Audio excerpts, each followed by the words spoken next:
बिस्मिल्लाहिर्रहमानिर्रहीम। Last time हमने जो है वो चैप्टर नंबर 3 स्टार्ट किया था। उसमें हमने वन ग्रुप डिस्कनेक्शन जो थी उसको डिटेल में डिस्कस किया था। ठीक है, उसमें हमने जो है वो एस्टर्स को देखा था। ठीक है, आज हम बात करेंगे ईथर्स एंड सल्फाइड्स की। We can often choose our first disconnection because of the reactivity or lack of it of one side of the target molecule.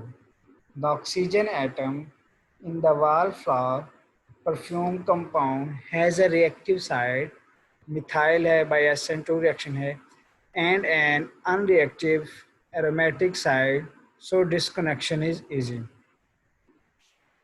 तो यहाँ पर जो हम बात करेंगे तो वो कहता है कि डिसकनेक्शन करते वक्त हमें ये देखना होता है कि अंडरस्टूड बात है कि हम इसी चीज़ पे फोकस करते हैं कि इस मॉलिक्यूल की रिएक्टिव साइड जो है वो कौन सी होगी। ठीक है, ऑर्गेनिक के अंदर मोस्टली जो है वो हम यही चीज़ डिस्कस करते हैं कि उसकी रिएक्टिव साइड कौन सी है। ठीक है, अगर हमें रिएक्टिव साइड का पता चल जाए, ठीक है, तो हमारे लिए ऑर्गेनिक रिएक्शंस को परफॉर्म करना बहुत इजी हो जाता है। तो यहाँ पर जो है वो हम बात कर रहे हैं कि ये हमारे पास है ईथर एक। ठीक है, उसमें होता है ये है कि एक साइड पे हमारे पास मिथॉक्सी ग्रुप अटैच है और दूसरे पास हमारे पास क्या है, मिथाइल ग्रुप अटैच है। अब हमने जब इसकी डिस्कनेक्शन करनी होती है तो हम ये देखते हैं कि इसकी जो रिएक्टिव साइड है वो कौन सी है। ठीक है, यानी किस ग्रुप को जो है वो आसानी से ब्रेक डाउन किया जा सकता है या उसको जो है किस तरह से जो है वो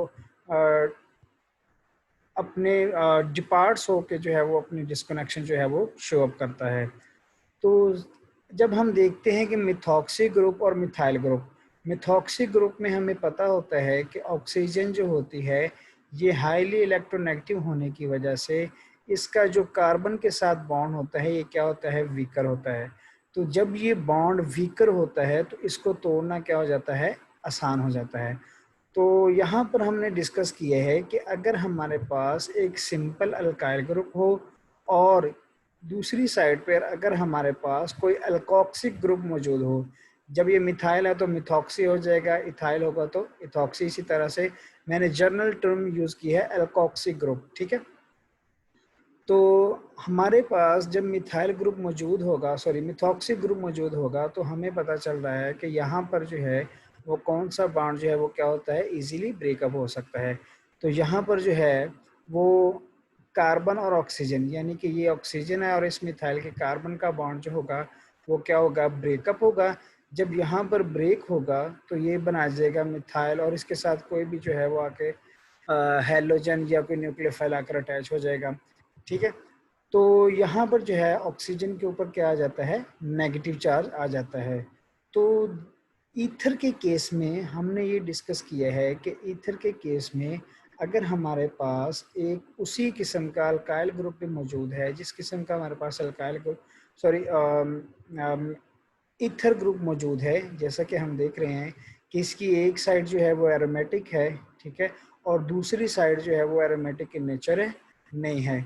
तो वो कहते हैं कि अगर हम इस चीज़ को फॉलो अप कर लें कि हमें पता चल जाए कि इसकी रिएक्टिव साइड कौन सी है, मोर रिएक्टिव साइड कौन सी है, तो डिस्कनेक्शन करना क्या हो जाता है, हमारे लिए इजी हो जाता है और हमारे लिए फेवरेबल हो जाता है। इसी वजह से उसने जो है वो यहाँ से बॉन्ड को तोड़ा है, मिथाइल ग्रुप सेपरेट हो जाएगा और ये हमारे पास जो है ऑक्सीजन के ऊपर क्या आ जाएगा, नेगेटिव चार्ज आ जाएगा। अब बात वही है कि नेगेटिव चार्ज ऑक्सीजन पे क्यों आ रहा है, क्योंकि oxygen is a more electronegative, तो ये बॉन्डेड इलेक्ट्रॉन्स को या शेयर्ड पेड इलेक्ट्रॉन्स को अपनी तरफ खींच के रखता है। तो जब अपनी तरफ इसको खींच के रखेगा तो जब जैसे ही बॉन्ड ब्रेक होगा तो कार्बन जो है, चूंकि ये जो लोअर इलेक्ट्रोनेगेटिव एलिमेंट होता है, तो इसी वजह से ऑक्सीजन ये अपने इलेक्ट्रॉन जो है वो ऑक्सीजन के ऊपर छोड़कर यहाँ से क्या हो जाता है, रिमूव हो जाता है। तो नेक्स्ट हम देखते हैं कि dimethyl sulphate is used for methylation of phenol in alkaline solution where the phenol is ionized. Since the mechanism is SN2, the more powerfully nucleophile anion is an advantage. अब यहाँ पर जो है वो हम क्या यूज़ करते हैं, डाई मिथाइल सल्फेट यूज़ करते हैं।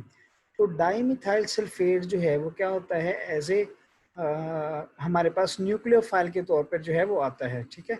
तो जब यहाँ से जब हम बेसिक कंडीशंस के अंदर डाई मिथाइल सल्फेट को अंदर रखते हैं, तो मिथाइल ग्रुप की जो कार्बन होती है इसके ऊपर कौन सा चार्ज आ जाता है, पॉजिटिव चार्ज आ जाता है, ठीक है। तो होता क्या है कि ऑक्सीजन जो है वो क्या करता है, मिथाइल पे अटैक कर देता है, और यहाँ से जो है वो ऑक्सीजन का बॉन्ड जो है वो यहाँ से ब्रेकअप हो जाता है, और यहाँ पर क्या हो जाती है, इसकी मिथाइलेशन हो जाती है। बेस हम यहाँ पर क्यों डाल रहे हैं, बेस हम इस वजह से डाल रहे हैं ताकि वो इस हाइड्रोजन का जो है, सॉरी, इसमें मौजूद जो प्रोटॉन है उसको क्या कर सके, रिमूव कर सके। जब ये प्रोटॉन रिमूव हो जाएगा तो इसके ऊपर कौन सा चार्ज आ जाएगा, नेगेटिव चार्ज आ जाएगा। तो हमें पता है कि that nucleophile having a negative charge is more electronegative as compare to the neutral atom, ठीक है। अगर ये न्यूट्रल फॉर्म में भी हम इसकी बात करते हैं, इसको कंसिडर करते हैं, तो इसके पास तब भी जो है वो दो लॉन पेयर ऑफ इलेक्ट्रॉन जो हैं वो मौजूद होते हैं। तो अब इस केस में भी क्या कर सकता है, अटैक कर सकता है। लेकिन हम इसको क्या करते हैं, स्ट्रॉन्ग बनाने के लिए इसको बेसिक कंडीशंस जो हैं वो क्या करते हैं, प्रोवाइड करते हैं। जब बेसिक कंडीशंस प्रोवाइड करेंगे तो यहाँ से प्रोटॉन जो है वो फिनोल ग्रुप का, चूँकि वो प्रोटॉन जो है वो किसी भी फिनोल का एसिडिक इन नेचर होता है, तो ये प्रोटॉन जो है ये डोनेट कर देगा, और यहाँ पर ऑक्सीजन पे नेगेटिव चार्ज आ जाएगा।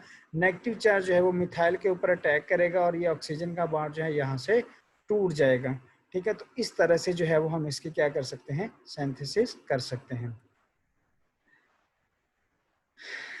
The gardenia perfume compound can be disconnected on either side as both involve primary alkyl halides.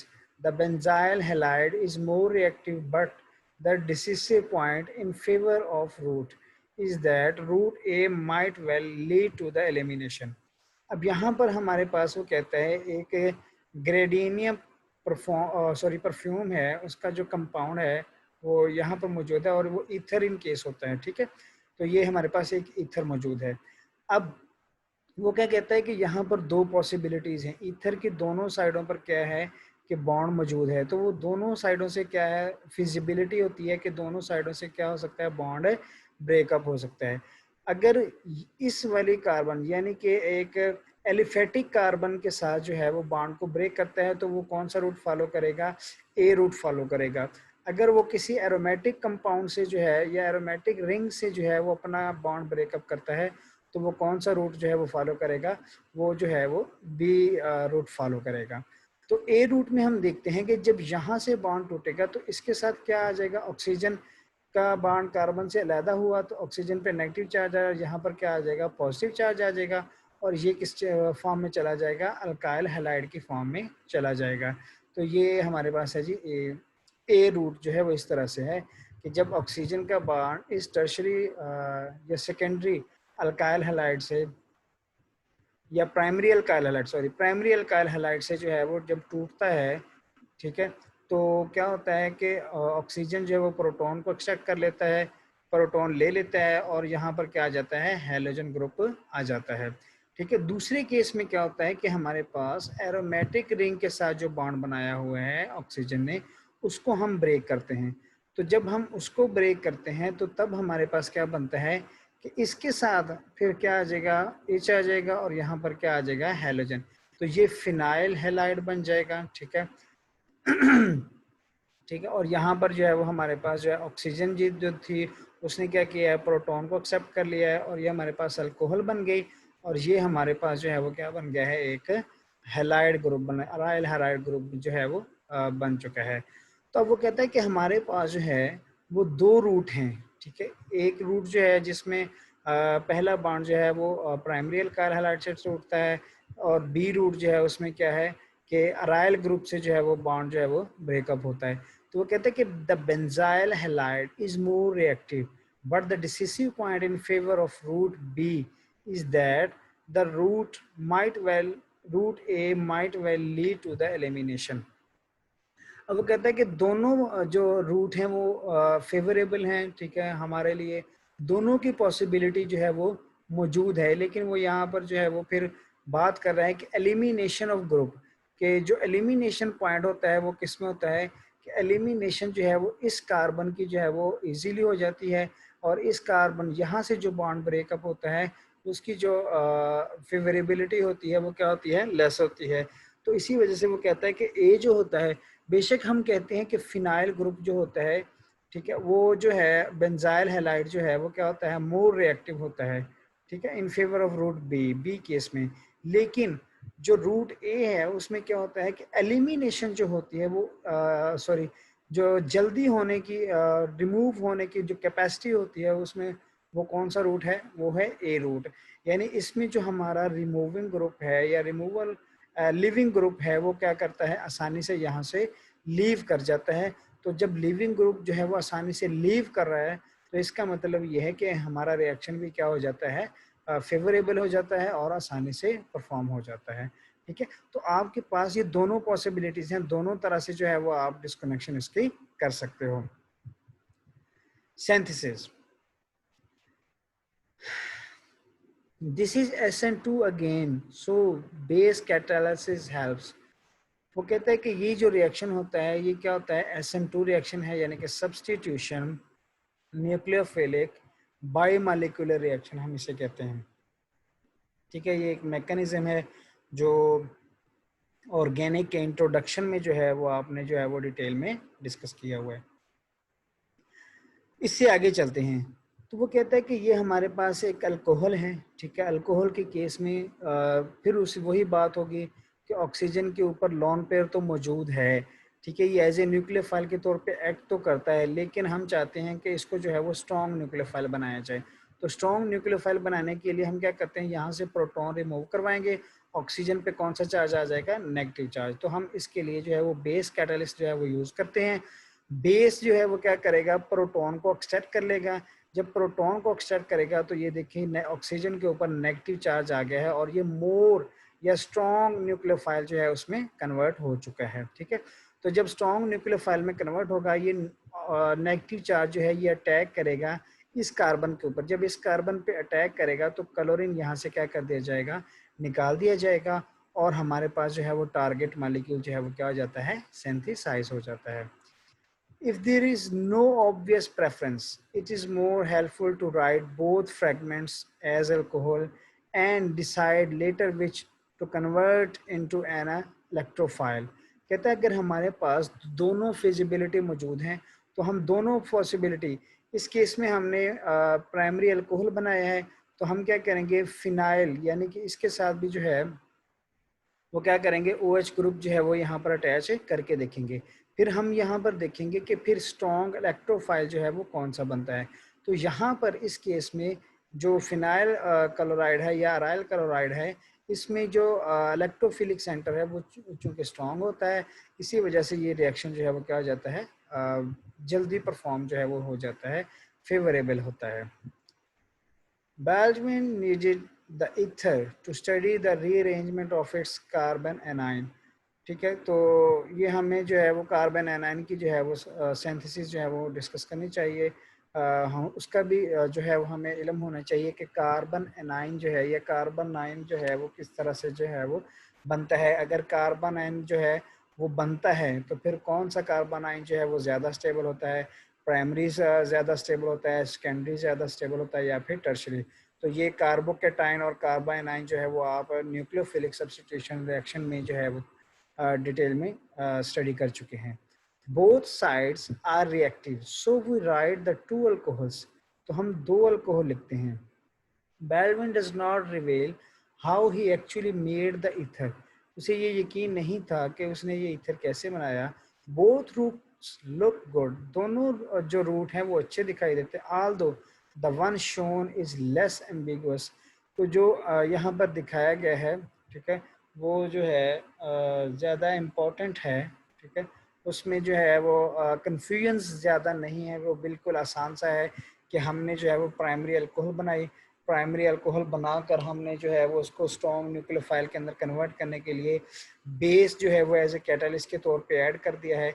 जब बेस कैटलिस्ट के तौर पे ऐड किया है तो इसने प्रोटॉन को निकाल लिया है, प्रोटॉन निकलेगा तो ये स्ट्रॉन्ग न्यूक्लियोफाइल में कन्वर्ट हो जाएगा और सिंपली SN2 रिएक्शन के ज़रिए से ये कार्बन पे अटैक करेगा, क्लोरीन यहाँ से निकल जाएगा और हमारे पास जो है वो टारगेट मॉलिक्यूल सिंथेसाइज हो जाएगा।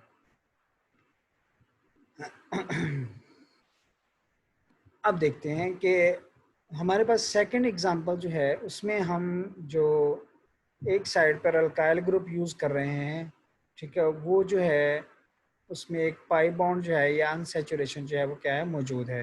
तो हम यहाँ पर देखेंगे कि यहाँ पर फिर किस तरह से जो है वो इसके डिस्कनेक्शन जो है वो परफॉर्म होगी। तो अगर हम देखें तो फिर उसी तरह से ये कार्बन और ऑक्सीजन है, तो यहाँ से बॉन्ड क्या होगा, ब्रेक होगा और ये जो है वो अल्कोहल में चला जाएगा और यहाँ पर क्या दोनों जो है वो अल्कोहल्स क्या हैं हमारे पास बन जाएंगी। जब दोनों अल्कोहल्स बन जाएंगी, ठीक है, तो हम क्या करते हैं कि इसकी सिंथेसिस करवा देते हैं। ये हमारे पास जो है वो स्टार्टिंग मटेरियल है, स्टार्टिंग मटेरियल मौजूद है, तो हम क्या करते हैं कि बेस की कंडीशन की मौजूदगी में हम एक अल्काइल हैलाइड लेकर आते हैं और हमारे पास टारगेट मॉलिक्यूल जो है वो क्या हो जाता है, सिंथेसाइज हो जाता है। तो ये दूसरी पॉसिबिलिटी दिखाई गई है कि सबसे पहले जो है यहाँ पर हम देख सकते हैं कि पॉसिबिलिटी में क्या है कि हमारे पास जो है वो अगर अल्काइल ग्रुप ऐसा मौजूद है जिसमें अनसैचुरेशन भी मौजूद हो, तब भी जो है वो हम क्या करेंगे, बेस ऐड करेंगे। बेस ऐड करने से प्रोटॉन निकाल दिया जाएगा, ये स्ट्रॉन्गर न्यूक्लियोफाइल में कन्वर्ट हो जाएगा। स्ट्रॉन्ग न्यूक्लियोफाइल जो है ये देखें, ये हमारे पास है जी एक अराइल हैलाइड ग्रुप मौजूद है, ये कार्बन पे अटैक करेगा और ब्रोमीन यहाँ से निकाल दिया जाएगा और हमारे पास टारगेट मॉलिक्यूल जो है वो क्या हो जाएगा, सिंथेसाइज हो जाएगा। The same principle apply to sulphide.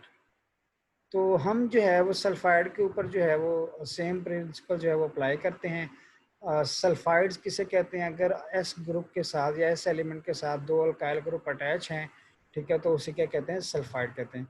The reaction is even easier by SN2 as thiols ionize at a lower pK than alcohols. The anion is softer than methoxy and thus more nucleophile towards sp3 carbon. अब होता क्या है कि अगर हमारे पास ये दो जो है वो अल्काइल ग्रुप अटैच हैं सल्फर के साथ और हमारे पास सल्फाइड मौजूद है, तो हम क्या करते हैं कि दोनों की पॉसिबिलिटी है कि आप R1 को भी जो है वो डिस्कनेक्ट कर सकते हो, R2 को भी डिस्कनेक्ट कर सकते हो, ठीक है। तो जो आपको जो है वो इजी लगता है या फेवरेबल आपको लगता है तो वो आप उसको आसानी से डिस्कनेक्ट करो। फॉर एग्जांपल मैं कहता हूँ कि इस एग्जांपल में हमने डिस्कस कर रहे हैं कि हमने ये सल्फर और अल्काइल ग्रुप का जो है वो बॉन्ड ब्रेक कर दिया है। जब बॉन्ड ब्रेक किया है तो सल्फर पे क्या आ जाता है, नेगेटिव चार्ज आ जाता है इलेक्ट्रोनेगेटिव होने की वजह से। तो आर जो है इस पे पॉजिटिव चार्ज आता है, तो इसके साथ कोई भी हेलोजन ग्रुप जो है वो आकर अटैच हो जाएगा। अब देखिए ये रिएक्शन जो होता है ये मोस्ट फेवरेबल होता है। क्यों? उसकी वजह ये है कि हमारे पास ऑलरेडी बना बनाया जो है वो एक स्ट्रॉन्ग न्यूक्लियोफाइल जो है वो क्या है, मौजूद है, ठीक है। तो जब ये मौजूद है तो वो क्या करेगा, आर पे अटैक करेगा, कार्बन पे अटैक करेगा, अल्काइल ग्रुप के कार्बन पे अटैक करेगा और हैलोजन यहाँ से निकाल दिया जाएगा और हमारे पास सल्फाइड जो है वो सिंथेसाइज हो जाते हैं, ठीक है। तो सेम प्रिंसिपल है कि अगर हमारे पास ईथर मौजूद है, ठीक है, तो बेसिकली ईथर जो है अगर सल्फर जो है वो रिप्लेस करती है, ठीक है, ऑक्सीजन को रिप्लेस करती है तो वो थायोल्स बनाते हैं, ठीक है। तो सल्फाइड्स ये हमारे पास मौजूद है। इसमें क्या होगा कि हम जो है वो R1 को भी डिस्कनेक्ट कर सकते हैं, R2 को भी डिस्कनेक्ट करते हैं, ठीक है। तो यहाँ पर इस एग्जांपल में जो है वो ये डिस्कस किया गया है कि अगर हम इस R2 को जो है वो डिस्कनेक्ट करते हैं तो हमारे पास दो चार्जेस वाले जो एक कैटायन बनेगा और एक एनायन बनेगा। अंडरस्टूड बात है कि सल्फर जो है वो चूँकि इलेक्ट्रोनेगेटिव इन नेचर होता है, ठीक है, तो इस वजह से इस पे जो है वो नेगेटिव चार्ज आ जाएगा और कार्बन पे जो है वो क्या होगा, पॉजिटिव चार्ज आ जाएगा और ये आसानी से सल्फर जो है वो कार्बन पे अटैक कर सकती है और यहाँ से हैलोजन को क्या कर दिया जाता है, रिमूव कर दिया जाता है। उम्मीद है आज का लेक्चर जो है वो आपको समझ आया होगा। इंशाल्लाह नेक्स्ट लेक्चर में हम नेक्स्ट टॉपिक के साथ जो है वो हाजिर होंगे। अल्लाह हाफिज़।